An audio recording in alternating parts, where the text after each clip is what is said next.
Welcome to visa academy.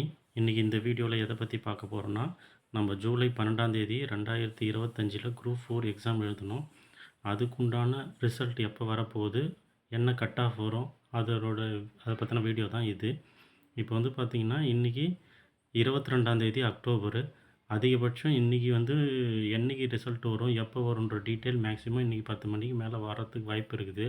ஆனால் மழை பெஞ்சிட்டு இருக்குது. அதனால் பார்த்திங்கன்னா ரிசல்ட் கொஞ்சம் தள்ளி போகிறதுக்கும் வாய்ப்பு இருக்குது. அப்படியே தள்ளி போனாலும் அதிகபட்சம் பார்த்திங்கன்னா வர வெள்ளிக்கிழமைக்குள்ளே ரிசல்ட் வரத்துக்கு அதிகப்படியான வாய்ப்புகள் இருக்குது. ரிசல்ட் வந்தால் எந்தெந்த கம்யூனிட்டிக்கு எவ்வளோ கட் ஆஃப் இருக்குதுன்னு பார்த்திங்கன்னா, ஜென்ரலுக்கு 150 ப்ளஸ் போட்டாலே போதும். பிசிக்கு பார்த்திங்கன்னா 145 ப்ளஸ் போட்டாலே போதும். எம்பிசிக்கு 140 ப்ளஸ் போட்டால் போதும். எஸ்சிக்கு பார்த்திங்கன்னா 135 ப்ளஸ் போடணும்.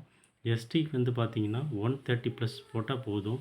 அதே மாதிரி தான் பார்த்திங்கன்னா இப்போ பிஎஸ்டிஎம் இருக்குது, இல்லை பெண்களுக்கான இடஒதுக்கீடு இருக்குது, இல்லை எக்ஸ் சர்வீஸ் மேனு, அதுலேயே பார்த்திங்கன்னா விடோ, அவங்களுக்கு பார்த்திங்கன்னா இதிலேருந்து இன்னும் குறையிறதுக்கு உண்டான வாய்ப்புகள் அதிகமாக இருக்குது.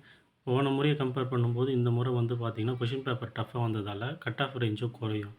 அதனால் பார்த்திங்கன்னா அதிகப்படியான பேருக்கு வேலைவாய்ப்பு கிடைக்கிறதுக்கு வாய்ப்பு இருக்குது. அது மட்டும் இல்லாமல் ஃபஸ்ட் அனௌன்ஸ்மெண்ட்டை விட அதுக்கப்புறம் பார்த்திங்கன்னா போஸ்டிங்கை இன்க்ரீஸ் பண்ணியிருக்காங்க. அது மட்டும் இல்லாமல் எப்படியும் நம்மளுக்கு கவுன்சிலிங் நடக்கிறதுக்கு எப்படியும் ஜனவரி கிட்ட ஆகிடும்.